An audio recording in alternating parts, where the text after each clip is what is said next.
Tidak paham. Nah, ketika saya kembali, buka mata saya itu, baru terbuka. Ini, lah, begitu. Termasuk tadi yang disebutkan. Iya. Banyak yang susah hidup. Iya. Banyak yang miskin dan Iya. sebagainya. Oh, akhirnya terjawab. Terjawabnya ya sebenarnya otonomi khusus itu memberikan manfaat, tapi juga menjadi masalah. Siapa yang mau sekarang istilahnya bercangkul tanam dan lain sebagainya, keringat keluar keringat dan susah payah, cukup proposal aja. Iya. Sudah dapat. Jadi nggak produktif ya? 100 juta, 300 juta, 500 juta. Tahun segitu ya Pak? Tahun segitu. Hai, saya Ruli Rahadian. Jumpa lagi di Spill the Beans, sebuah program yang akan mengangkat berbagai kisah menarik di balik fenomena atau peristiwa yang pernah terjadi selama ini. Tentunya kita bisa menjadikan kisah-kisah ini pengalaman dan pelajaran berharga untuk kita semua.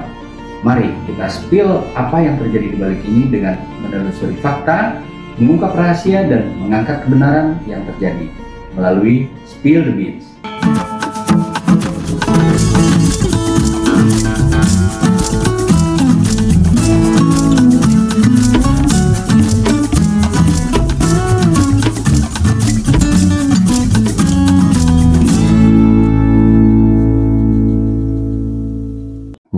Pak Paulus Waterpauw ya Pak ya? Ya. Betul spellingnya ya Pak? Ya betul. Iya. Pak, begini, saya melihat tuh sosok Bapak itu luar biasa buat saya Pak. Karena secara karir kepolisian pun Bapak sudah meraih bintang 3 dan jabatannya jabatan prestisius Pak. Ditambah lagi dengan jabatan di pemerintahan gitu Pak. Nah, bisa nggak Pak cerita sedikit pengalaman dari kecil ya Pak ya? Sehingga Bapak bisa mencapai posisi itu. Ya, Mas Ruli, saya memang sosok pribadi yang sangat bersyukur juga karena Tuhan baik ya. Tuhan bisa membawa saya dari kampung halaman di Kabupaten Fak-Fak saya dilahirkan. Sejak kelas 4 SD sudah hijrah ke Surabaya gitu. Oh ya, sempat ke Surabaya kelas 4 SD. Oke. Ya kalau lihat ceritanya memang ya bagi Tuhan mungkin ya, tapi bagi manusia tidak mungkin. Iya. Karena saya hanya waktu itu mau mengantar om saya, ya, seorang hofmeister di kapal KM Ketimun waktu itu, kapal barang ke Sorong, antar tante yang akan berangkat ke Surabaya. Tapi kemudian sampai di Sorong ada voice yang memberikan berita kepada kapten kapal bahwa kapal itu harus didok di Surabaya, sehingga saya ikut terus ngat katut kata orang ikut sampai ke Surabaya. Tiba di Surabaya udah akhir tahun. Kemudian masuk tahun baru, kapal itu selesai dok, ternyata dapat berita tidak land ke Papua, tapi ke Sumatera. Nah, itu jalan Tuhan. Iya. Jadi akhirnya tante dan om tanya bagaimana kamu mau sekolah? Ya saya sekolah sini aja. Kelas 4 SD. Hingga belum punya ijazah dari Papua. Jadi saya termasuk anak Papua yang tidak berijazah sekolah di Papua. Papua gitu. Jadi puji Tuhan saya masukkan ke SD YPK Surabaya. Uji coba. Karena saya di Surabaya di Papua kelas 4 SD, di Surabaya kelas 6. Karena usia saya di tataran kelas 4 SD di Surabaya itu sudah melebihi 1 tahun. Jadi ini usianya cocok di kelas 6. Langsung kelas 6. Kelas 6, lewati kelas 5. Dengan catatan bila 3 bulan tidak mampu, turun ke kelas 5. Turun lagi ya? Bila di kelas 5 3 bulan tidak mampu, turun ke kelas 4. Waduh. Berat juga dealnya Pak ya? Itu saya tidak pernah melupakan bagaimana Tuhan membawa saya seperti itu. Itu menurut saya batu loncatan pertama saya dalam kehidupan. Nah, saya yakini bahwa memang ajaib hidup itu, misteri maksud saya, hidup itu, dan bila kita terus bersama sama Tuhan, ya jadilah hidup kita seperti ini. Begitu. Nah, jadi dimulai dari situ, kemudian saya bisa lolos, dianggap bisa mengikuti pendidikan. Nah, kita di Papua itu waktu itu kan pelajaran berhitung ya, Iya, iya. belum ada matematika. Iya. Dan kemudian saya bisa bertemu dengan apa yang disebut matematika. Dengan segala ceritanya ini Iya, ya. Wah, itu momen juga tuh. Karena yang melewati kelas 5 ya. Betul. Ya, itu basic juga sebenarnya Iya, ya. iya. Disitulah saya ya tiap hari harus berderai air mata. Diajari oleh kakak-kakak saya itu. Namanya Om tuh dimarahi kadang-kadang, dibentak-bentak. Tapi saya terima. Iya. Nah, ini penting, saya pikir itu sesuatu yang sangat baik untuk mendorong saya bisa cepat atau memaksa daya tangkap saya, daya pikir saya, intelijensia saya untuk bagaimana switch dari mungkin kita di Papua ya, hari-hari saya ingat kalau pulang sekolah langsung ke Haven itu pelabuhan. Pelabuhan, iya. Di pelabuhan udah tikam-tikam tuh lompat ke dalam laut. Oh, masuk ke laut ya. Di teman buat buang batu warna putih gitu, kita langsung berebut siapa yang bisa ngambil duluan. Timbul lagi gitu. Ya kayak gitulah kerjaannya. Nah, dulu saya rambutnya merah. Oh. Iya. Anak pantai ya, Pak? Anak laut ya? Anak laut. Nah, terus Pak bisa sampai ke Akpol tuh gimana ceritanya, Pak? Ya itu yang saya bilang lah, tuntunan Tuhan jelas. Ya, waktu itu saya SMP kelas 3, saya masuk SMP Negeri 6. Kelas 3 saya sudah jadi pemain bola voli junior Jawa Timur. Oh, atlet juga ya Pak ya? Atlet sudah tuh. Oh. Karena badan saya cukup tinggi ya, dan di kalangan junior itu cukup dikenal. Gitu. Saya ikut klub Nanggala, klub voli Nanggala Surabaya itu. Kemudian saya terpilih. Ya, waktu masih SMP saya pikir sebagai cadangan, ternyata memang mereka mencari bibit-bibit selanjutnya gitu ya. Dan SMA kelas 1 saya terpilih juga, SMA kelas 2 saya terpilih. Nanti di SMA kelas 2 saya sudah menjadi pemain junior nasional dengan teman-teman saya yang sekarang kita 40 tahun tidak jumpa, sekarang kita jumpa lagi. Gitu. Ya, itu nanti saya cerita di waktu lain. Jadi kami terpilih menjadi pemain junior nasional dari berbagai daerah, dikirim, saya ikut 2 event yaitu di Thailand dan di Malaysia. Setelah itu pulang saya fokus untuk masuk Akabri. Sebenarnya tidak Akabri, sebenarnya saya itu ngotot untuk kuliah di UNAIR, Universitas Erlangga. Karena waktu itu baru dibuka Fakultas Psikologi. Ingin jiwa saya ke situ sebenarnya. Saya lebih suka. Jadi saya ngotot tiap hari kursus kursus tiap hari kursus. Pokoknya saya harus lulus masuk UNAIR. Tapi begitu waktu berjalan, teman saya satu bangku ngajak saya masuk Akabri.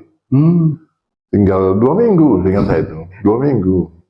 Teman tuh ngajak, terus kita piye saya karena itu harus persetujuan orang tua dan lain sebagainya. Akhirnya berkat sama wali. Puji Tuhan diterima. Masuk, dan kemudian teman saya yang tidak masuk, justru saya yang masuk. Oh, malah temennya nggak masuk? Iya, begitu.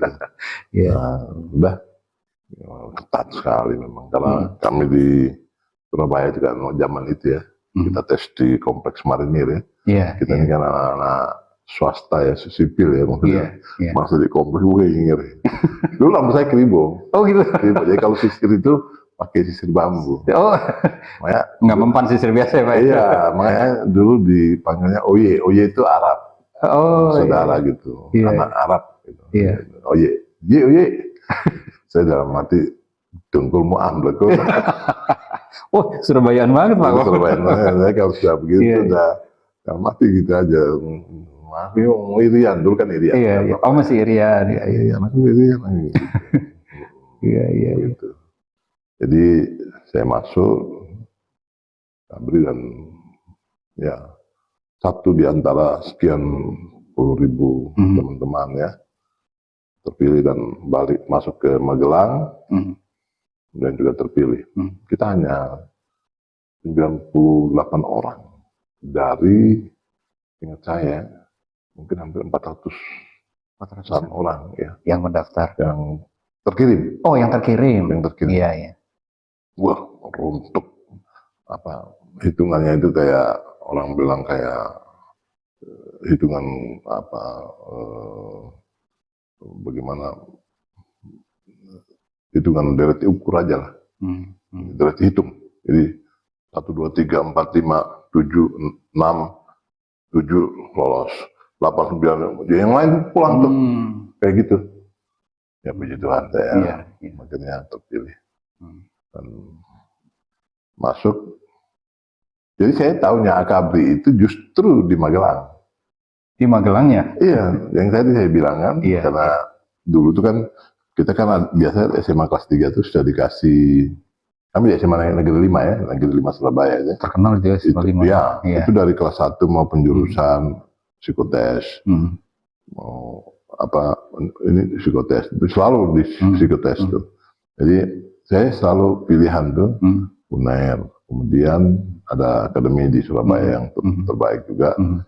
Terus nomor 3-nya baru saya tulis Akabri. Itu karena huruf kapitalnya dia. Tulisannya huruf besar tuh. Dia nggak ada huruf kecil ya. Tulisan saya lumayan lah.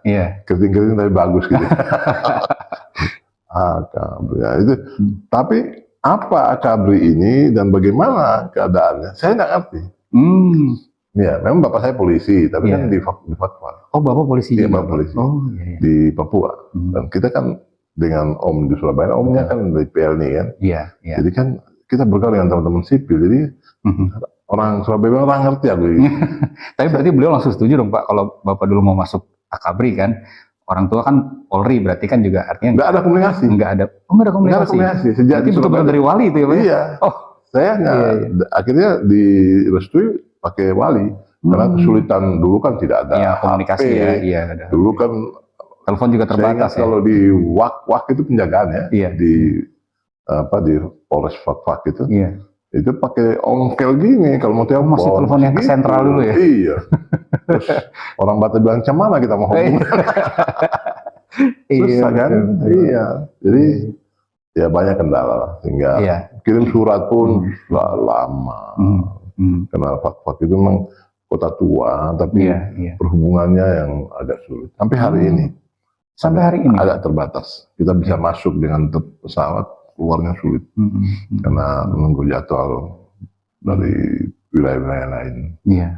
Nah, sekarang sedang diupayakan untuk dibangun dengan cepat. Nah terus Pak, sampai di kepolisian, artinya dari jenjang kepangkatan, kedinasan nggak ada masalah, lancar ya Pak ya? Lancar Tuhan. Saya di akademi juga ya dikasih peran sebagai seorang yang punya jabatan lah. Begitu, sehingga ya sama teman-teman saya baik, sehingga terdukung lah. Itu dengan baik dan lulus pun saya karena masuk di ranking 20 besar. Sehingga saya ditempatkan kembali ke Jawa Timur. Penempatan pertama di Jawa Timur? Di Jawa Timur, puji Tuhan. Pengiriman dari Jawa Timur ditempatkan lagi di Jawa Timur. Jadi saya pulang rumah istilahnya.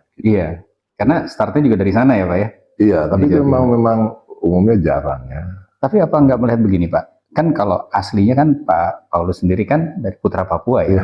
Kenapa nggak ditaruh di sana tuh Pak?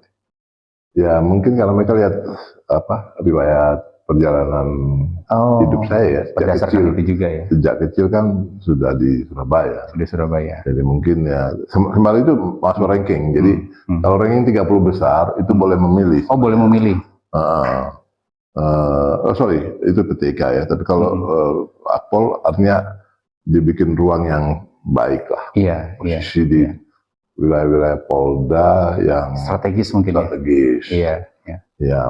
Jadi nomor urut ranking 1 Pak Tito. Baru teman-teman di bawahnya saya di nomor 12. Jadi masih kategori masuk lah. Kategori terbaik lah. Iya. Jadi sudah mungkin fotonya. Puji Tuhan saya dapat. Nah, Pak, Jawa Timur. Bapak kan dari kelas 4 SD kan di Surabaya ya. Berarti kan ada missing link tuh Pak dengan Papua. Gitu. Nah, jadi selama itu Pak, mungkin kan ini masalah integritas diri nih Pak ya. Kalau orang melihat Bapak sebagai putra Papua dan Bapak juga akhirnya sekarang sebenarnya menjadi representasi Papua gitu. Tapi sepanjang itu kan Bapak cukup panjang meninggalkan Papua. Itu gimana tuh Pak? Pada saat itu apakah masih merasa sebagai orang Surabaya atau merasa sebagai orang Papua masih kuat Pak pada saat itu? Ya saya karena ya sejak kecil pikir sudah bergaul ya, Iya, hidup bersama dengan teman-teman dalam lingkungan Surabayaan. Surabayaan ya. Jadi lupa saya itu, jujur aja gitu.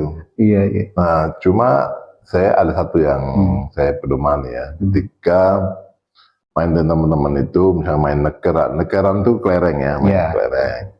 Terus pati lele, itu dulu zaman kita main-main itu. Terus olahraga-olahraga yang lain.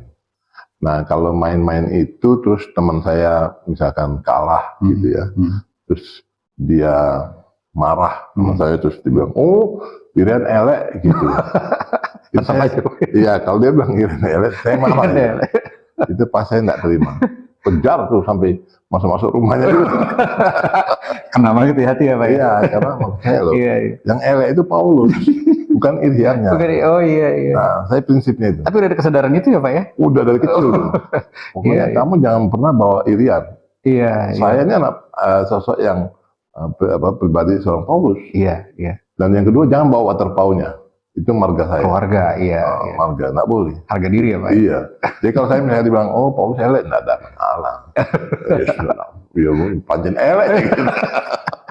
Yang enggak lah Bapak gagah gitu. Saya ada saling ganggu dengan teman. Pokoknya prinsipnya begitu. Kalau dia hanya menyatakan pribadi saya ada masalah. Tapi kalau dia sudah menyebut dengan Irian atau waterpau, bagi saya itu prinsip. Mereka tidak tahu apa-apa, mereka tidak salah, jangan dikait-kaitkan. Itu udah dulu saya gitu. Jadi kalau ditanya tadi tentang bagaimana dengan Papua, ya itu. Dari dulu saya jaga prinsip seperti itu. Tapi sebaliknya, waktu saya sudah mulai terpilih menjadi pemain bola voli, junior Jatim 3 kali, terus di nasional sekali. Saya senang bila diungkap bahwa terpilih anak Papua atau anak Irian. Atau Paulus Waterpau misalnya, itu saya senang dikaitkan dengan marga, dikaitkan dengan daerah gitu karena nilai prestasinya. Berarti kebangkitan kesadaran daerahnya itu pada saat jadi atlet ya Pak ya? Mulai tumbuh gitu, artinya tumbuh kesadaran untuk menjadi putra Papua, sosok putra Papua itu? Ya pokoknya dari kecil itu hal-hal yang buruk jangan dikaitkan dengan daerah dan marga. Tapi kalau hal yang baik, positif, senang kalau disebutkan anak Irian, betul. Atau anak Papua, tapi juga ini waterpau hebat, nah saya senang. Iya. Gitu. Nah Pak, sekarang gini, kan kalau kita nih, mungkin jangankan dulu ya Pak ya, sekarang pun kadang-kadang kita kan masyarakat secara umum memandang persepsinya di Papua itu masih tertinggal, secara umum ya.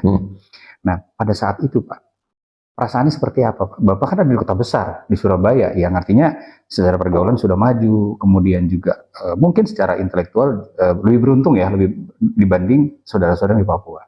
Nah waktu itu gimana tuh Pak perasaannya melihat Papua dari sisi orang Papua yang di Surabaya? Saya kan di luar. Tapi saya sejak kecil memang rindu untuk mencari kakak-kakak, adik-adik yang kuliah sekolah di Surabaya, punya asrama Kamasan di Jalan Kalasan, itu ya, nomor 10 itu saya sering main juga di sana. Tapi kemudian juga ketika ketemu di jalan, ketemu di gereja, ketemu di berbagai acara, itu saya selalu merapat mendekatkan diri gitu ya, karena kerinduan mungkin dengan adik-adik saya. Saya kan anak pertama ya. Oh, adik saya. Berapa bersaudara Pak? 5. Oh 5 ya. Tapi saya pulang jadi 6. Oh, udah ada adik lagi. Tidak pernah ketemu, dilahirkan. Oh iya. Itu saya nggak jumpa itu. Dan dapat lagi saat jadi dan 6 orang. Itu sehingga kerinduan-kerinduan itu mengakibatkan ya saya ikut banyak juga akhirnya ketika menjadi perwira, ikut memfasilitasi adik-adik di sana. Sekolah dokter, sekolah akademi-akademi yang lain itu. Saya bantu, saya backup saya mampunya lah. Karena waktu itu Pak Freddy Numberi waktu itu senior kita ya, beliau pangkat Letnan Kolonel waktu itu kalau panggil saya berdua dengan teman saya namanya Pak Willy Manobi, beliau almarhum, angkatan laut, kami sama-sama satu angkatan, panggil dan dia sampaikan amanah itu. Kalian berdua yang sekarang masuk di Surabaya, uruslah saudara-saudaramu, uruslah adik-adikmu, kakak-kakakmu, seluruh masyarakat Papua, biar urusan kalian Bapak udah capek. Gitu. Jadi kita menjadi amanah tugas kami. Ketika ada kejadian di mana, bilang ini Paulus kamu polisi, jadi pokoknya apapun yang terjadi kamu bagianmu lah gitu. Willy nanti backup gitu. Jadi saya pokoknya ada kejadian di mana polsek-polsek udah saya sampaikan. Pokoknya ada yang misalkan meleng-meleng, ada yang begini-begini yang terkait dengan anak-anak Papua, tolong kasih informasi saya. Selalu berkoordinasi gitu ya Pak? Selalu, jadi itu subuh ke pagi, siang, terang, pokoknya ada kejadian saya diminta oleh pimpinan untuk bantu tengahi, gitu kira-kira. Dan ya saya berkata dari Surabaya seperti itu, artinya bahwa saya lihat ada banyak kakak-kakak, ada banyak teman-teman atau selevel kita ya, atau adik-adik yang memang kadang-kadang mereka datang dengan cara mereka, mereka datang dengan kebisaan mereka, mereka datang dengan fasilitas pemerintah sekalipun, dan kadang-kadang juga tidak bisa beradaptasi cepat. Ada yang mampu, ada yang butuh waktu lah ya Pak ya untuk itu. Iya, mereka memang akhirnya masih dalam lingkaran-lingkaran kekerabatan terus kemana-mana kumpul maksudnya kumpul nyatu gitu. Nah itu kadang-kadang ada baiknya, tetapi ada juga sisi kurangnya. Kalau menurut saya beda dengan kalau saya itu karena di luar lingkaran, tidak dengan dalam satu kompleks asrama, tidak dalam satu kompleks kos-kosan bersama atau kontrakan bersama, kuliah bersama atau sekolah bersama, sehingga saya di luar itu dengan bebas, lebih independen gitu ya. Jadi tadi itu pokoknya jangan diganggu dengan kata-kata irian elek gitu, atau waterfall elek gitu. Nah tapi dari saya lihat memang banyak catatan yang perlu kita tangani atau ikut mencoba cari solusinya. Tapi Pak pada saat itu mungkin cenderung relatif lebih aman ya, artinya lebih tenang dibanding sekarang mungkin ya Pak ya di daerah Papua. Artinya di daerah Pak Paulus sendiri di Papua Barat itu mungkin dulu belum seberkembang sekarang ya. Belum. Jadi masih relatif aman. Ya, memang dulu masih jadi satu provinsi Papua, provinsi Irian Barat, Irian Jaya, menjadi Papua. Nah, itu masih jadi satu provinsi. Kemudian tahun 99 baru dirubah menjadi dipecah menjadi Papua Barat. Nah, Pak ini agak dalam sedikit nih Pak. Saya kan sebagai putra daerah Barat ya Pak ya. Tapi saya punya banyak pengalaman di Timur. Sejak tahun 2002 saya kan sering ditugaskan di Kupang, Ternate, daerah Tidore, Indonesia Timur, bahkan di Raja Ampat dulu ya Pak ya. Saya bisa merasakan gitu ya Pak ya, bagaimana dan saya berempati pada saat itu merasakan ada kesenjangan Pak, perlakuan pusat terhadap daerah gitu. Tapi saya melihat ada satu perspektif yang lain Pak. Padahal kalau saya lihat pemuda-pemuda Timur itu menurut saya ya lebih progresif dan dibandingkan dengan pemuda di Barat ya Pak ya. Mungkin saya lihat dari faktor geografis di sini lebih santai gitu Pak ya, artinya tidak sekeras di Timur. Dan saya lihat pemuda-pemuda Timur tuh sangat haus ilmu, kemudian mereka juga ya saya bilang rata-rata bisa dibilang cerdas Pak. Tapi yang saya heran, kok di sini angka stunting masih tinggi gitu ya Pak ya. Terus ya dari pengamatan saya dan pengalaman Pak, ini seperti dibuat gitu Pak ya. Artinya settingannya itu seperti itu. Nah menurut Pak Paulus gimana Pak? Dari rentang waktu yang dulu itu sampai sekarang Pak Paulus sudah mengabdikan dirinya di Papua. Oke, jadi ya tadi saya belum menjawab benar ya tentang bagaimana melihat keadaan Papua aja. Iya. Ya saya masih berbicara tadi tentang lingkup saya di Surabaya Iya. atau Jawa Timur katakan. Ketika itu saya berpandang Papua oke, gitu ya. Iya. Orangnya baik-baik, Iya. orangnya manutan atau turut apa penurut ya, penurut. Orangnya dengar-dengaran, taat dan sebagainya. Itu pikiran saya. Nah, ketika saya kembali atau diberi ruang untuk masuk ke Papua itu menjadi Kapolres ya. Iya. Kapolres itu berarti dari tahun 74 saya kembali tahun 2022. 2002 maaf. Itu kurang lebih 18 tahun. 18 tahun ya. Ya, kurang lebih ya. 2002 kurang 74 kurang lebih itu ya. Iya. Ya, lebih ya. Lebih Pak. 28 tahun ya. Iya. Kurang lebih ya. Iya, 28 tahun. 28 tahun. Dan itu belum pernah kembali lagi ya Pak? Belum pernah, selama itu belum pernah ya. Jadi dari situ saya kembali. Bahkan di tempat yang pertama waktu itu menjadi Kapolres Mimika itu, saya justru bertanya, Mimika di mana gitu. Aneh itu Mas. Aneh. Iya. Waktu kami kan angkatan PTIK 31 itu kan ada 3 orang yang ditempatkan langsung jadi Kapolres. Iya. Karena kebijakan Presiden waktu itu ya. Iya. Satu anak Aceh, satu Poluan pertama, yang satu anak Papua. Jadi saya lah yang langsung ya dapat langsung ya. Jadi teman-teman masih ditempatkan di Polda-Polda, saya langsung bertiga itu pegang tongkat komando istilahnya. Nah, ketika tampil ke depan untuk menerima ijazah itu, kan disebut jabatan nama perwira siswa PTIK, SSB Polri, perwira siswa SSB Polri, jabatan baru Kapolres Mimika. Dalam hati saya, Mimika nangdi. Sempat bertanya itu, karena kurangnya pemahaman saya tentang Papua itu. Jadi saya tadi berangan-angan memikirkan ya Papua baik, aman, damai, manusianya seperti itu ketika saya kecil. Sama sekali saya tidak punya cerita banyak tentang Papua. Jadi katakan 20-30 tahun itu saya lost untuk paham tentang keadaan itu dengan lingkup pergaulan, lingkup pergumulan saya yang seperti di luar dari Papua. Jadi tidak paham. Nah, ketika saya kembali, baru buka mata saya tuh. Ya, baru terbuka. Kok ini? Kok gitu? Termasuk tadi yang disebutkan. Kok banyak yang susah hidupnya. Banyak yang masih miskin gitu ya.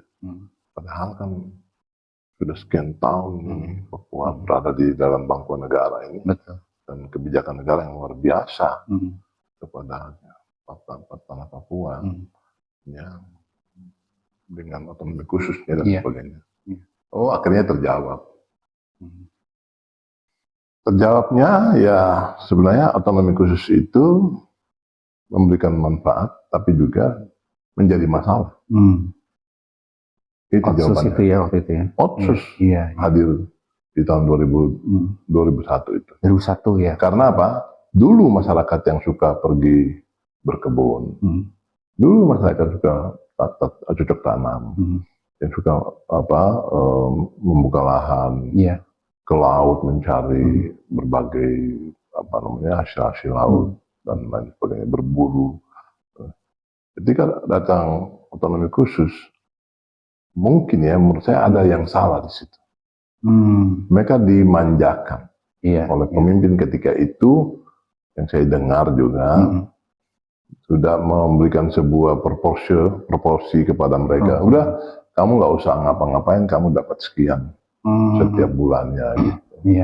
Atau cukup kamu ajukan proposal, kami bantu dari pemerintah. Alhasil ya, siapa yang mau sekarang istilahnya bercangkul tanam dan lain sebagainya, keringat keluar keringat dan susah payah, cukup proposal aja. Sudah dapat. Jadi nggak produktif ya? 100 juta, 300 juta, 500 juta, tahun segitu ya Pak? Tahun segitu. Ya, siapa yang nggak mau? Itu buruknya Mas. Jadi saya katakan hari ini bahwa otonomi khusus itu plus minus, Mas.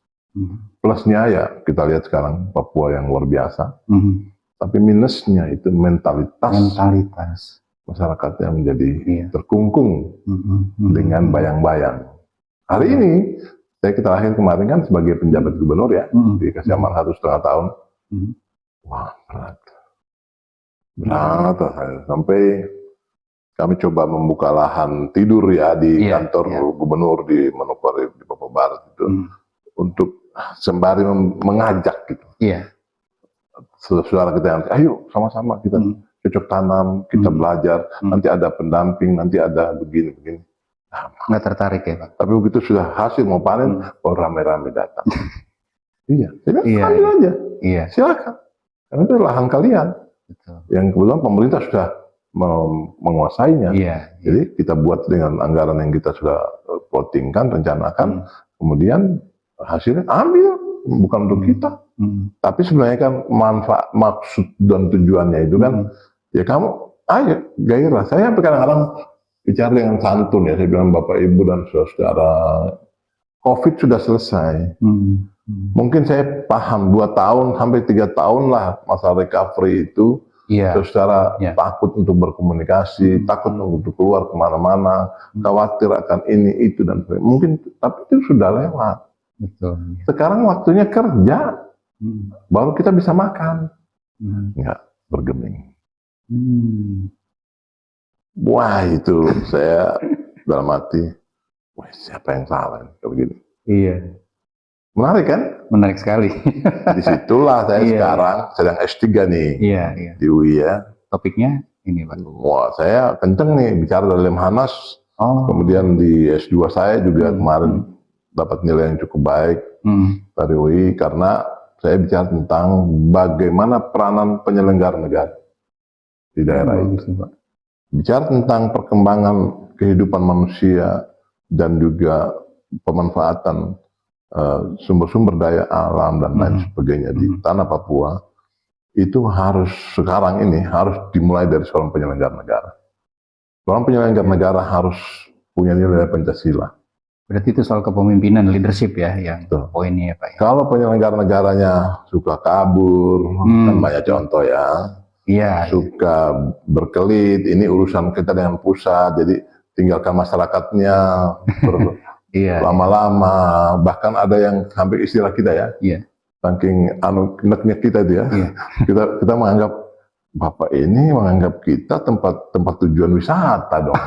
Jadi datang hanya sebentar, pergi lagi, hilang lagi, tapi seperti itu.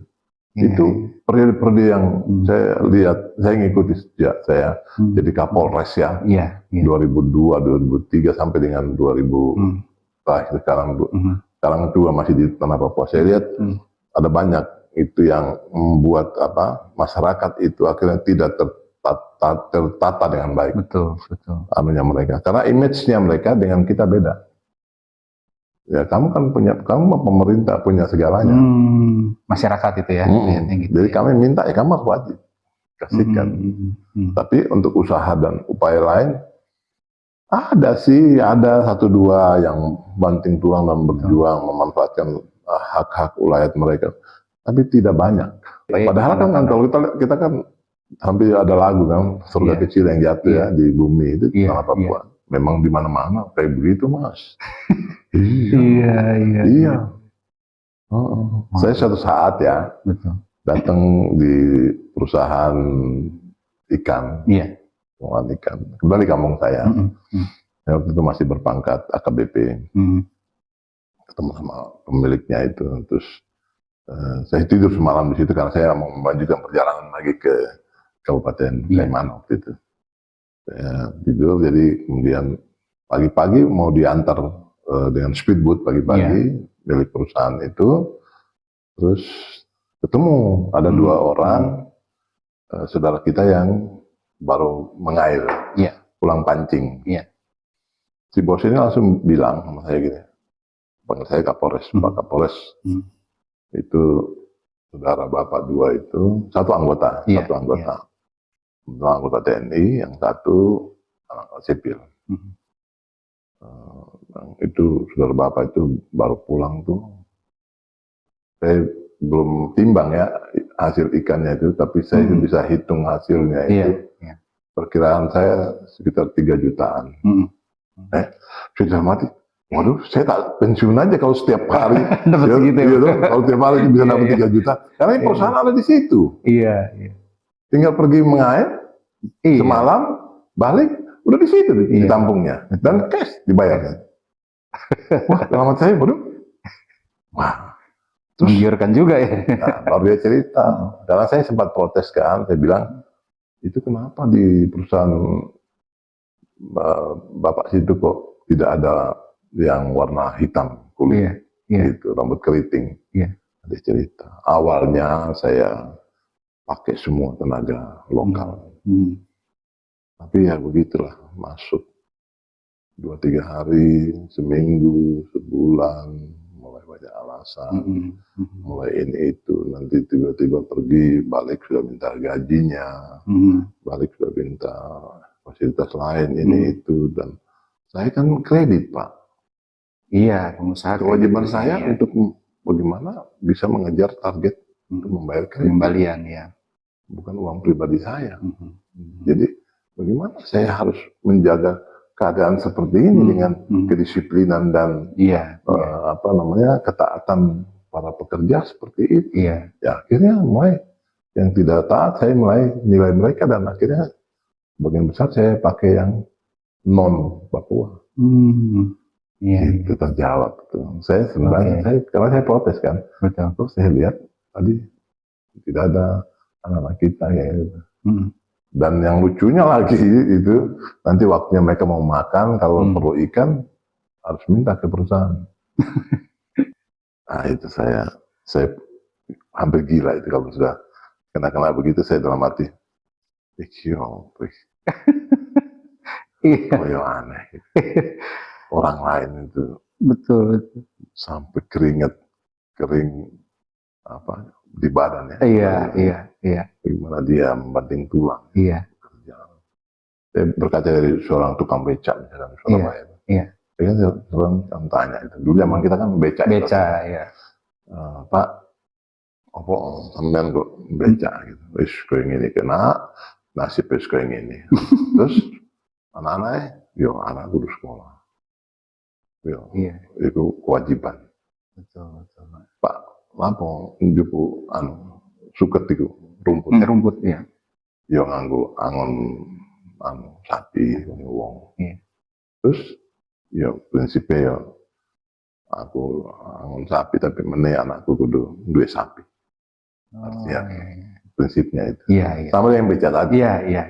Aku saiki dari tukang beca tapi meneh anakku kudu duwe jadi pemilik beca. Iya.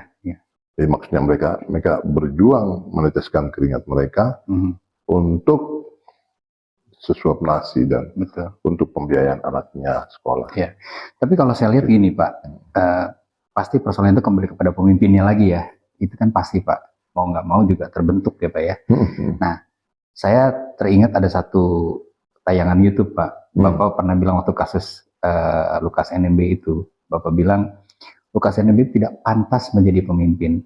Nah, saya langsung menangkap begini Pak. Orang jadi pemimpin di mana aja bisa, tapi saya mengaitkan dengan masalah beliau menjadi pemimpin di Papua kan, bicara pada konteks Papua. Nah, setiap daerah di Indonesia kan mengenal kearifan lokal nih Pak. Apalagi Papua, saya lihat kan adatnya sangat kuat ya Pak ya.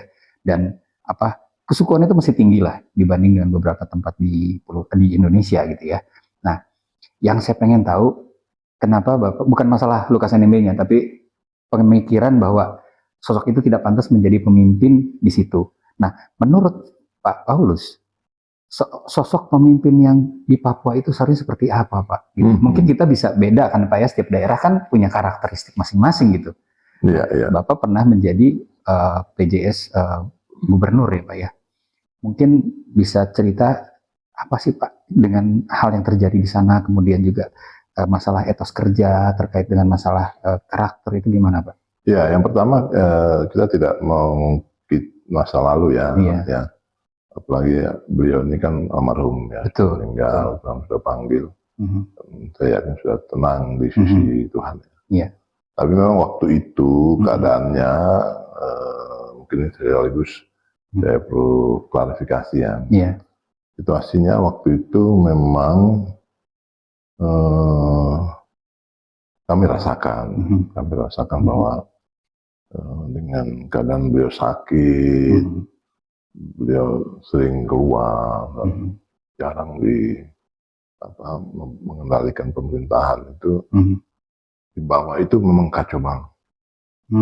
Akhirnya membuat pejabat di bawahnya itu juga terpengaruh karena ya sangat tidak elok lah kalau mau saya ungkap. Tapi menurut saya itu sesuatu yang memberikan sign-nya, tanda bahwa kepemimpinan itu sangat berperan besar.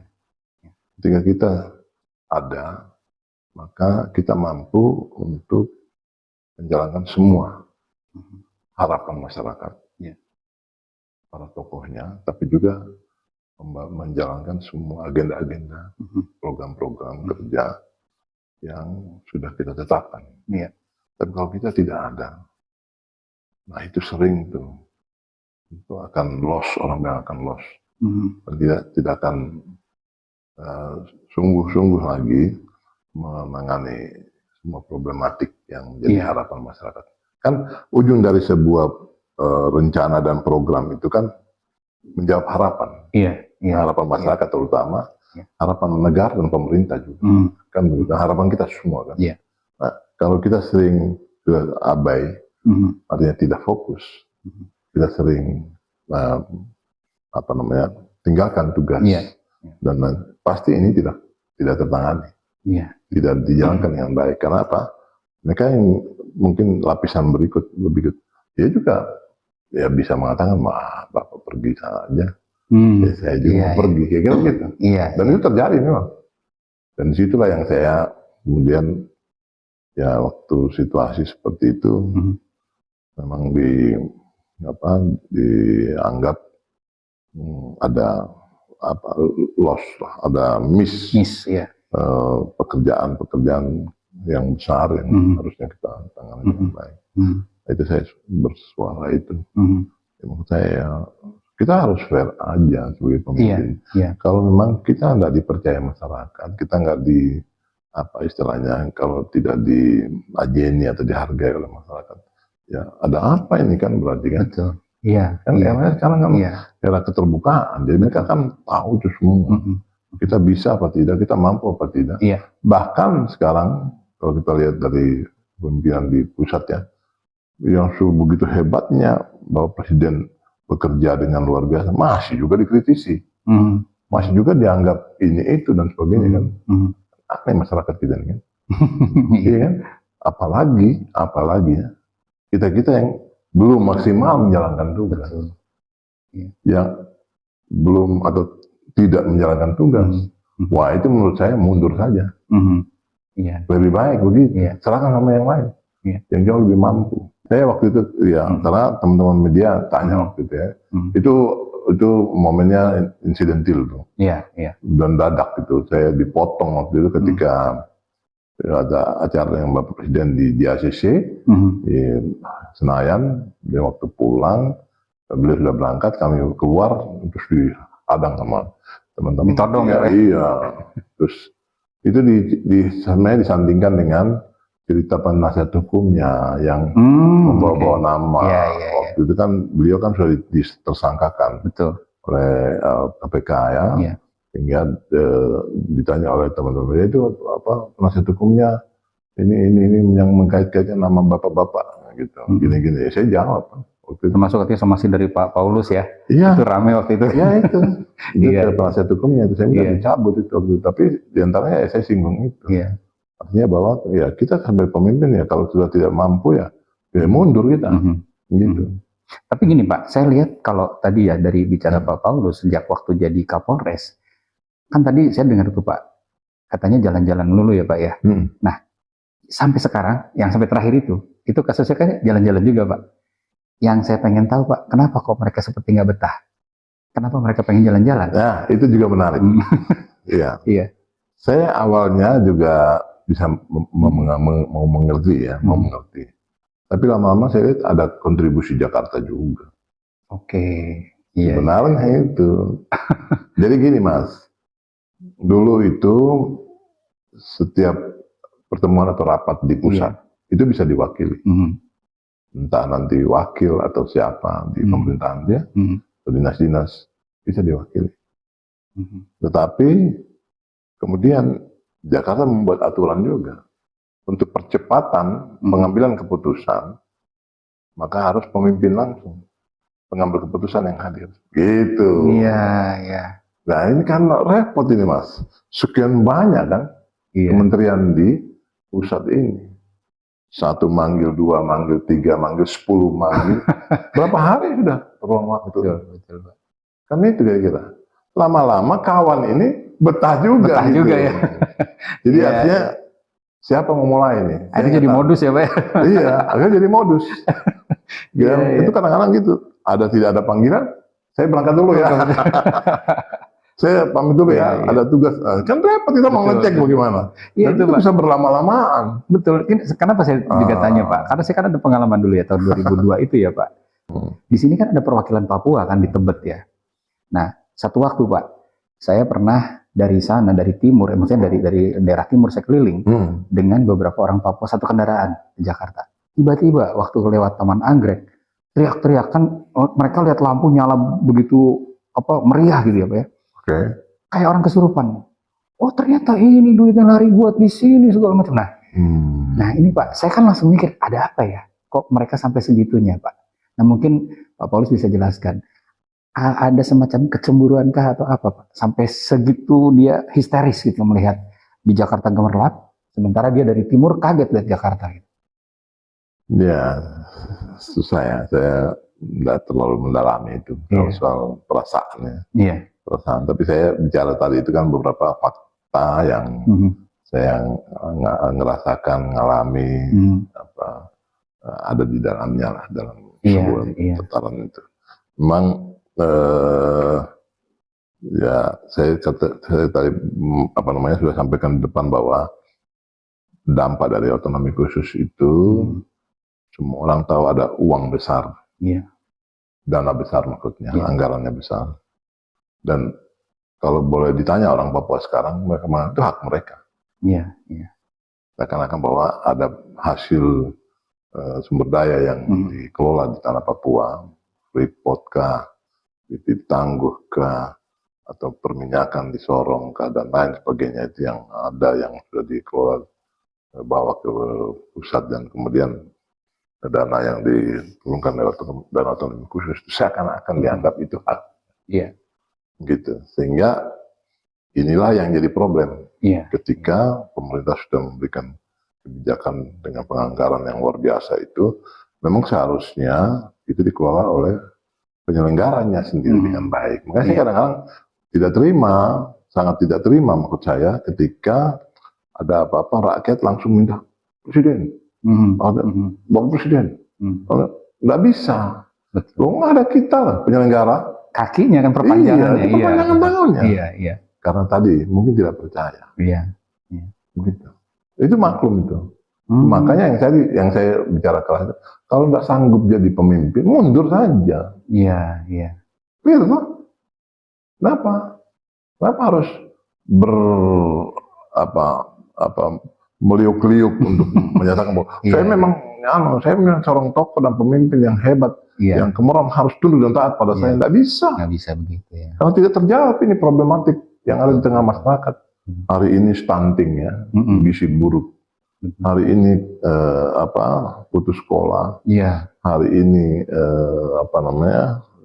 kemiskinan ekstrim ya, dengan berbagai fasilitas tidak terjawab Mas. Belum lagi KKB. Ya, otomatis itu diantaranya mereka tuh kelompok-kelompok ini kan ada kadang-kadang punya amarah itu karena melihat itu. Reaksi itu ya? Iya. Dari tahun ke tahun, bikin apa ini? Iya. Tudingannya itu negara, tudingannya itu pemerintah pusat, tudingannya itu. Padahal sebenarnya tidak. Saudaramu itu, yang kau sudah percayakan, kau sudah angkat menjadi tokoh pemimpin itu, yang harusnya membawa solusi untukmu, untuk saudaramu. gitu untuk kita semua yang ada di tanah Iya. Papua kan gitu. Betul, betul. Tapi tadi terlalu sibuk dengan berbagai itulah yang saya uraikan tadi. Iya. Jadikan modus. Oke, berarti saya sudah nangkep nih Pak ya. Iya. Persoalannya di situ kan. Iya. Nah sekarang gini Pak, oke ini masa lalu nih Pak. Sekarang kita lihat ke depan. Ya. Kalau hari ini sebetulnya saya lihat sudah lebih happy Pak melihat Papua ya Pak ya dengan Oke, potensi jauh. teman-teman saya juga nih Pak. Saya kan juga ada beberapa teman putra Papua yang sedang belajar di luar negeri gitu ya, di Jerman terutama banyak Pak. Nah ini mereka potensi menurut saya Pak. Nah sekarang saya melihat sosok Pak Paulus sebagai sosok pemimpin ya, kemarin sebagai PJS, entah ke depan ya Pak ya. Saya berharap juga sih Pak Paulus harus menduduki posisi penting di sana, karena saya melihat sebagai putra Indonesia, sesama putra Indonesia kan saya juga pengen Pak, daerah saudara-saudara saya pun sama majunya gitu. Ya, amin. Nah Ya. berarti begini Pak, PR Pak Paulus banyak nih, kalau saya lihat ya, menjabat atau tidak menjabat, pasti Pak Paulus ingin membaktikan dirinya di daerah asal dong Pak. Ya, ya. Sebenarnya kita lihat kompleksitasnya lumayan rumit Pak, bukan lumayan, sangat menurut saya. Belum PR bagaimana membentuk sosok-sosok yang sehat ya, maksudnya masyarakat yang sehat, kemudian juga membangun mindset yang harus dirubah total gitu ya Pak ya, dengan yang dulu seperti itu. Nah, apa kira-kira Pak yang dilakukan ini untuk ke depan dengan membangun sebuah konsep atau sistem sehingga semua akan berubah Pak, Papua ini? Iya, menarik memang pertanyaan ini Mas Ruli. Bahwasanya untuk bagaimana membuat perubahan hakiki ya di tanah Papua dalam waktu cepat gitu ya. Ya tadi saya punya keyakinan saat ini kan sumber-sumber daya manusia Papua itu kan sudah hebat-hebat. Iya. Artinya tadi yang disebutkan sudah punya pendidikan formal yang luar biasa, baik di dalam negeri maupun di luar negeri ya, yang sudah juga difasilitasi, dimediasi oleh atau dibiayai juga oleh pemerintah ya. Itu menurut saya itu sangat menjadi hal utama itu ya. Artinya saya punya optimisme mereka itulah nanti jadi tulang punggung masyarakat dan juga pemerintah di daerah. Sekaligus menjawab apa yang menjadi harapan semua, baik pusat maupun daerah. Itu satu. Yang kedua, merubah mindset masyarakat dan kultur set masyarakat itu yang kembali lagi saya berharap banyak itu adalah peranan penyelenggara negara. Penyelenggara negara itu dia tidak boleh berpikir untuk kepentingan dirinya, tidak boleh berpikir untuk kepentingan lingkungannya, dia boleh. Atau katakan konco-koncoisme tidak boleh. Dia harus utamakan dulu program-program yang memang berpihak kepada rakyat itu, yang menjadi solutif gitu. Itu dan dia taat. Ketika dia sudah putuskan itu menjadi sebuah program, harus dia kontrol, cek benar apa tidak, dijalankan apa tidak. Sehingga masyarakat nanti dari situ ada komunikasi. Masyarakat itu kan kalau mereka sudah senang, mereka mau komunikasi itu Mas. Cirinya. Artinya ketika kita hadir itu mereka, Bapak mungkin ini sudah bagus, Bapak kalau boleh tambahkan lagi di sini, di situ dan sebagainya. Selain itu Bapak mungkin siapkan, kami punya anak-anak untuk dididik, dilatih, siapkan ini sebagai generasi nanti yang melanjutkan. Nah, itu biasa kalau sudah seperti itu mereka sudah paham tentang kita. Tapi kalau kita datang terus mereka lipat tangan, diam, bahkan pergi, resisten ya. Kayak gitu itu artinya ada sesuatu kebuntuan. Yang saya bilang mindset dan kultur itu. Itu agak berat merubah. Ya sebenarnya kan kalau kita kembali ke nenek moyang punya kebiasaan kita ya, gotong royong, ya orang bilang mangan ngumpul.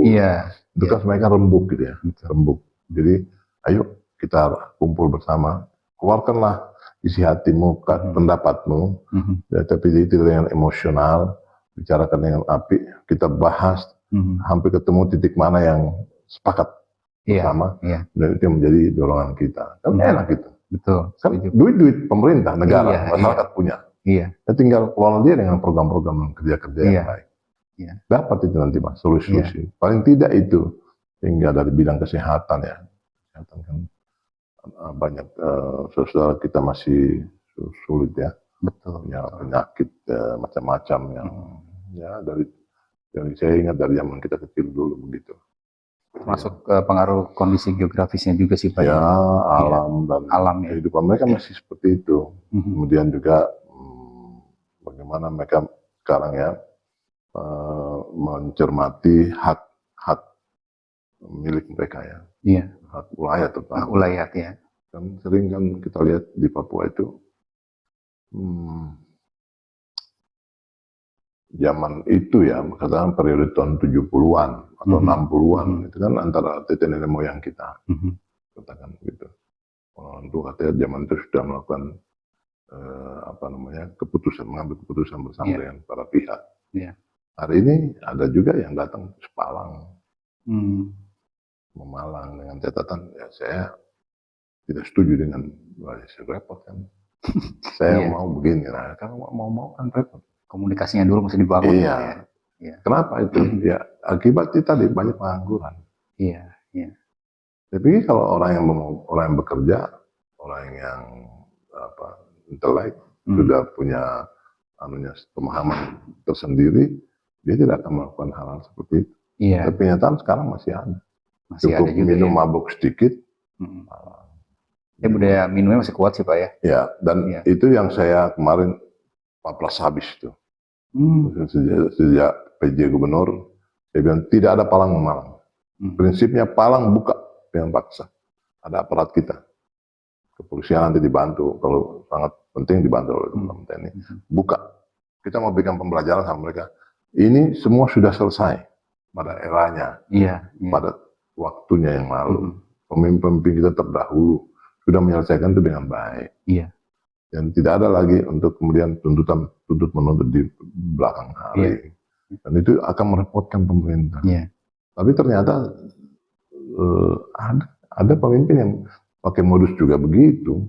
Dugaan kita begitu. Dipelihara ya soalnya itu ya. Dipelihara terus kadang-kadang main di belakang juga. Jadi kalau dana sekian M turun ya masih kayak begitu lah. Itu kan berarti kurang kan. Kurang pergaulan itu. Makanya Pak Paulus maju Pak. Kalau bicara tentang kepentingan itu, ya saya juga hitung-hitung. Saya kan sekarang sudah 60 tahun. Nggak kelihatan tua kok Pak. Masih kelihatan fit. Memang, tapi kan tingkat pekerjaan itu yang saya kan orang yang gila kalau kerja itu.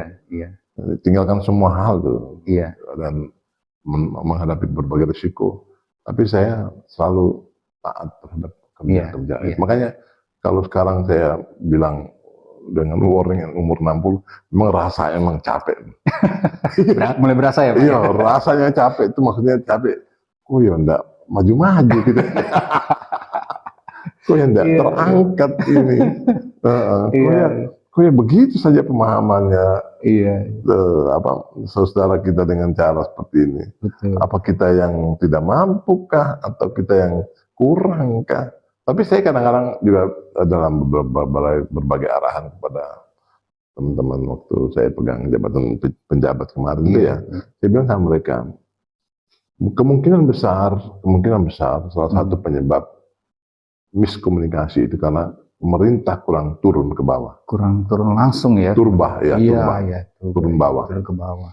Kalau Pak Presiden punya gaya belusukan. Artinya kalau Bapak Presiden itu melakukan belusukan 1 kali, 2 kali, ya kita harus kali-kali lipat dong. Betul. Penyelenggara di provinsi. Apalagi yang di kabupaten, yang punya masyarakat langsung. Lebih detail lagi ya? Harus. Sering datang dan ngopi, duduk bersama. Dan ini saya lihat ada beberapa bupati yang berhasil itu. Iya, kami di Papua Barat ya. Nah, mereka hebat, mereka mau dengar gitu, datang duduk bersama-sama dengan rakyat di malam hari, di waktu-waktu tertentu. Itu menarik menurut saya itu. Jadi artinya dia dengar apa yang menjadi curhatan mereka. Itu benar. Itu namanya besukan. Turun ke bawah namanya. Betul. Baru nanti kemudian membijaki, panggil dinas ini, panggil bidang ini, coba dia rencanakan tuh waktu yang akan datang program kita ke sini, ke sini. Itu kan bisa mengena juga, jadi kan solusi juga. Iya. Tapi kalau yang kita yang tadi saya gambarkan yang sibuk hanya dengan rapat dan Iya, kemudian tapi nggak ada action Pak, ya. itu Iya, perlu Tapi- ada perubahan besar tuh. betul. Kalau di Papua Barat Pak, sebetulnya karakteristik masyarakatnya secara umum itu lebih ke masyarakat laut atau masyarakat daratan Pak, gunung? Karakter umumnya. Daerah Sebagian kita tuh besar. yang di pedalaman cuma satu ya, Pegunungan Arfak Oh, kebanyakan di pantai. di pantai kan? Iya. Karena posisinya kan di kepala burung itu ya Pak ya? Iya, tapi Iya. kehidupan masyarakatnya di Iya. pesisir Nah, kalau saya lihat di situ kan pulau banyak sekali ya Pak ya? banyak. Nah, banyak. Ini saya lagi mikir Pak, kalau setahu saya nih Pak ya, di Papua kan masalah ekonomi kan juga bukan masalah yang mudah, karena living cost-nya tinggi juga akhirnya ya, karena harga barang mahal. Iya. Saya kan kemarin awal-awal dengar-dengar bahwa ada program tol laut dan lain-lain ya Pak ya, tapi mungkin saya rasakan belum efektif sampai sekarang. Iya. Nah, saya rasa Pak itu juga mungkin salah satu yang bisa menjawab pertanyaan kenapa masalah kesejahteraan di sana juga kan belum tercapai itu karena mungkin distribusi belum mudah kan ya Pak ya, Bisa sampai ke jadi. daerah sana gitu. Nah, Iya, distribusi. kalau Pak Paulus melihat potensi itu, saya lihat kan itu kawasan maritim lah kalau bisa dibilang ya Pak ya. Artinya masyarakat bahari, kemudian juga tadi dengan banyaknya pulau itu transportasi bisa dibangun. Ini kedepannya visi Pak Paulus gimana Pak tentang kondisi yang tadi saya bilang itu terkait dengan distribusi pasokan-pasokan bahan pokok segala macam. Ya, saya pikir itu harus. Iya. Distribusi bahan pokok dan sarana pendukungnya Iya. itu menjadi hal utama yang Iya. memang menjadi jembatannya. Jadi Iya. kalau sekarang Bapak Presiden mengistilahkan tol laut, Iya. ternyata jalan yang harus dilewati lewat laut, lewat kapal-kapal. Betul. Peranannya armada ini dengan fasilitasnya, dermaga dan lain sebagainya. Itu menurut saya kita harus pacu dia terus tuh. Iya. Untuk kepentingan membuka terus hubungan-hubungan. Sampai sekarang kan pemerintah di daerah yang juga membangun pelabuhan-pelabuhan, baik di distrik maupun kabupaten-kabupaten, Iya. terus dilakukan, termasuk di kampung-kampung. Itu sudah mulai cukup baik. Nah, persoalannya kalau saya boleh informasikan sedikit ya tentang tol laut ini, memang saya banyak juga temukan beberapa kendala. Ya, kendalanya itu yang pertama luasnya wilayahnya, sehingga dengan kurangnya sarana transportasi, itu menjadi salah satu penyebab. Artinya, terutama mereka para pengusaha yang menjadi kontribusi distributor dan juga subdistributor dari bahan pokok dan lain sebagainya, atau bahan-bahan kebutuhan masyarakat pada umumnya. Mereka itu kan juga punya beban terhadap rakyat. Gitu. Jadi kalau mereka banyak mengandalkan hubungan ini, sementara dengan kendala dia harus memutar, ya lane atau jalur tol laut ini kan dia memutar Mas, masuk ke distrik, masuk ke kabupaten, putar lagi ke sini. Sementara Papua yang terutama Papua Barat itu juga dengan pulau-pulau yang sebegitunya, itu juga mengendala. Apalagi yang langsung dari Surabaya atau Makassar yang dia juga harus melintasi beberapa provinsi yang lain, itu juga terkendala. Sehingga terkadang para pengusaha ini langsung mengambil jalan pintas, mereka melewat kapal penumpang. Kalau istilah kita bilang kapal putih ya. Dan itu yang kemudian dengan biaya yang cukup besar, mereka kirim barangnya tapi cukup efektif, hadir, tiba barangnya, kemudian mereka pasarkan dengan harga yang sudah jauh di atas harga yang disepakati bersama pemerintah, yang dibijaki lewat tol laut itu. Itu kendalanya. Sehingga kadang ini sudah tiba 2-3 kali, ini baru tiba sekali, karena begitu. Itu masalah. Karena saya pertanyakan, karena suka jalan ya, kenapa pelabuhan ini tidak pernah dipakai lagi? Karena sekarang sudah tumbuh rumput. Nah, kita bukan gitu. Iya Pak, sudah tidak pernah masuk lagi tol laut. Jadi karena pengusaha lebih banyak langsung ambil dari pelabuhan besar dan kapal-kapal yang gitu. Muatan yang cukup dengan fasilitas yang berada itu baik. Oke. Kayak gitu. Kontainer misalkan, Mm-mm. kontainer nggak bisa turun di pelabuhan-pelabuhan transit Iya. tol laut itu. Iya. Dia harus dalam eceran gitu. Mhm. Nah, sementara mereka mau yang dalam jumlah banyak gitu. Betul. Harus ke pelabuhan utama. Berarti potensi daerahnya juga harus dikembangkan juga ya Pak ya, supaya demandnya timbul juga. Masih banyak banyak sebenarnya Pak ya. pekerjaan PR lah. PR-nya ya, bagi iya. pemerintah ya. Iya. Untuk itu. Dan ya kalau saya lihat niat kita ada, niat baik ada. Hanya tinggal mungkin bagaimana kendali atau pengawasannya. Iya. Dalam rangka menjalankan itu semua. Ya ke depan, saya pikir ya kalau saya ditanya tentang visi saya diantaranya itu yang akan kita pertajam ya hubungan terutama.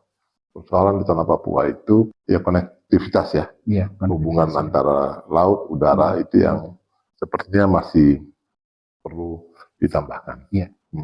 Saya pernah berpikir kayaknya kita harus punya satu titik tertentu yang kita jadikan sebagai pusat logistik tanah Papua. Betul. Gitu. Jadi artinya bahwa ada pulau tertentu yang memang sudah dibangun menjadi pusat logistik. Jadi semua kapal drop logistiknya di situ, baru dipasarkan atau dibagikan ke kabupaten provinsi yang ada. Harus begitu. Dan kalau langsung, wah, udah mahal, betul, lama waktunya, nggak efisien, kemudian ecer juga, tidak efektif. Iya. Jadi pemerintah ke depan harus berani. Dan harga jadi lebih tinggi langkah yang ekstrim lah katakan begitu, sulap sebuah wilayah yang memang sepakat untuk menjadi pusat logistik hub, itu ya. Hubnya, hub itu untuk pusat logistik. Betul. Dulu pernah kita buat konsep itu di Pulau Biak. Waktu itu karena Biak itu punya bandara yang hampir 4 kilo ya. Panjangnya, zaman sekutu kan pakai itu ya, dan itu cukup kuat untuk mengakomodir mengangkut berapa banyak pun barang-barang ke situ. Terus lautnya pun dalam, gitu dan ya pantas lah menurut saya waktu itu untuk kita jadikan sebagai. Tapi sayang konsep kita terlambat masuk ke pimpinan waktu itu sehingga kebijakan turun ke Danau Toba kalau salah. Oh, ke Danau Toba? Iya waktu itu. Ya sekarang. Dulu sebenarnya itu yang mau dimajukan konsep Biak itu sebenarnya. Itu saya di dalamnya ada dengan tim gabungan kita di pusat sini. Oke. Baik Pak, sekarang yang terakhir nih Pak. Sebagai putra Papua ya Pak ya, apalagi yang sudah lama di pusat, lama dalam skala nasional ya Pak ya. Apa impian Pak Paulus untuk Papua Barat ini ke depan? Ya, saya pikir yang pertama saya punya optimisme Papua Barat maju karena masyarakatnya sudah punya komunikasi, komunitas juga dan hubungan persaudaraan yang sangat raket, sangat dekat dengan saudara dari wilayah lain, Nusantara lain. Misalnya kita bisa lihat ya beberapa daerah itu kan sudah hampir 50-50. Artinya saudara yang dari wilayah lain semakin juga ada yang merantau dan masuk ikut membangun tanah itu. Sebaliknya kita sendiri sudah jauh lebih menerima berbagai budaya dan interaksi antara saudara kita. Itu modalitas menurut saya. Sehingga pengalaman, pengetahuan, ilmu dan lain sebagainya yang mereka punya bisa kita terima, kita ambil dan bisa kita manfaatkan untuk kepentingan kemajuan kita ke depan. Yang kedua ya saya berharap ya masyarakat harus kembali maksud saya sistem gotong royong itu bekerja bersama itu masih perlu kita lanjutkan di Papua Barat itu. Ya, jadi orang bilang potensi kita banyak, lahan-lahan milik masyarakat itu ada yang memiliki nilai-nilai strategis banyak, tapi juga ada banyak lahan tidur juga yang banyak, yang kita bisa buat sesuatu di situ. banyak daerah yang memiliki kekhasan. Misalkan saja di Manokwari Selatan tuh punya coklat, ya kakao. Di Fak-Fak Kaimana itu punya pala. Iya. Di Wondama juga seperti itu. Juga di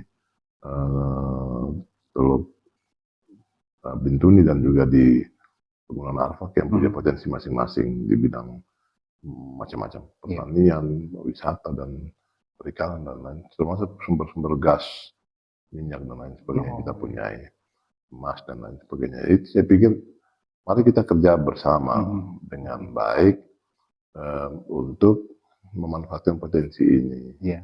Jangan sampai antara kita kemudian saling gontok-gontokan, saling tidak percaya maksud saya, kemudian nanti ada pihak-pihak yang lain yang datang kemudian mengambil manfaat daripada ketidaksatuan kita di tengah masyarakat. Kalau itu bisa kita lakukan dengan baik, membangun komunikasi dengan baik, artinya kalau ada sesuatu yang tidak pas di dalam pikiran itu, ya ajak bicara gitu. Ajak bicara, bicarakan lagi, duduk lagi dan bahas lagi. Pemerintah siap menjadi mediator, fasilitator di situ dengan dukungan berbagai program dan anggarannya di sini. Yang penting masyarakat ini dia harus bisa seperti itu. Jangan mudahlah dipetak komplit dengan cara pandang politik.